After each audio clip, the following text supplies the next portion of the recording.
Today's been a bit of a, well, frankly, crummy day. So I'm shooting this video kind of to just help me gather my thoughts and put things in perspective and mostly try to take my mind off that which ails me and talk about some of the electronics projects I've been working on of late. They've mostly been, well, they've pretty much all been music based. I've got a few kind of in medias res halfway done. Most of them are Arduino based. For example, this guy's pretty much done all outside, but the innards are a mess. So there's that. There's about 3 others that are all sort of variations on the granular synthesis idea. But I also want to do something simple that uses the good old 555 timer chip. And there's a schematic that I've prototyped before that's just called the toy organ.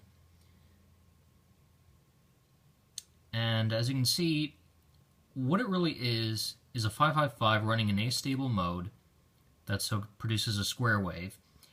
But the wave is controlled by a variable resistor and then an array of push buttons all linked to, I guess you'd call it a resistor ladder. I mean, that's something a little bit different, but it's very much the same principle.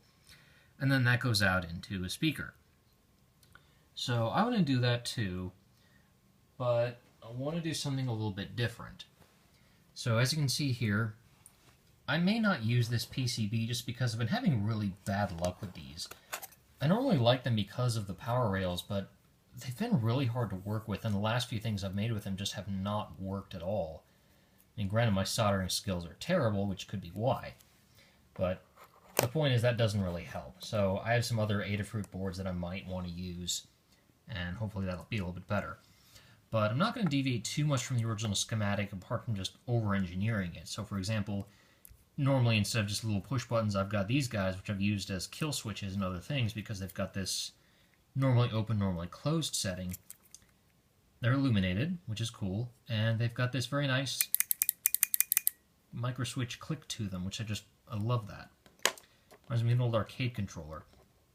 And I've been using these in my other Arduino projects, and I've got about 5 left, 3 red and 2 blue, so those are going to be my 5 notes. And now what you're probably noticing is, in addition to the buttons, I've got 5 potentiometers. And the reason for that is, when I first prototyped this, I didn't want to bother bending resistors to put into the breadboard just because that's kind of a pain, and the schematic suggested changing out the resistors to get a more accurate scale. So what I used were trim pots, just those little blue boxes that use a screwdriver to turn.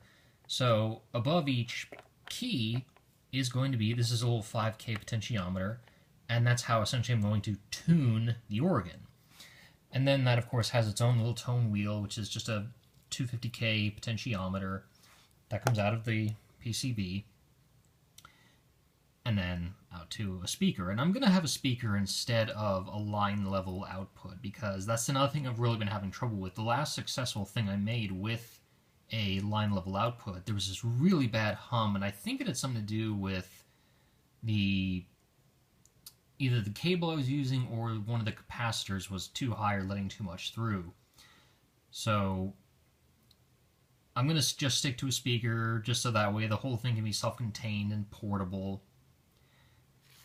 But I can't just leave it at that. That's not right. So what I'm also adding is something called a Vactrol. Now, a Vactrol is a kind of opto-isolator resistor. All it really is a photocell like this one, facing in an isolated area a blinking light. And that blinking light is controlled by some kind of oscillator, and that creates, well, it creates a lot of different effects, but in this case it's going to create a kind of vibrato tremolo effect. And that is going to be controlled by this guy. This is a 500K push-pull pot. You usually see these in guitars because they've got your average potentiometer, but then they've got this little push switch on the bottom. Or rather, it's a toggle. So basically this will be turning the effect on, adjusting it, and this will be connected to an LED, through another 555 on the same PCB, and then that's going to feed into the output from the other 555, the organ. So, I know it's a lot of work, but overall the circuitry is fairly straightforward. It's just two 555 chips in A-stable configuration. Just one is going to be controlled by switches, and then the output of those switches is going to be controlled by another potentiometer operating another oscillator, which is going to affect the output. So hopefully this works. Hopefully it doesn't screw up.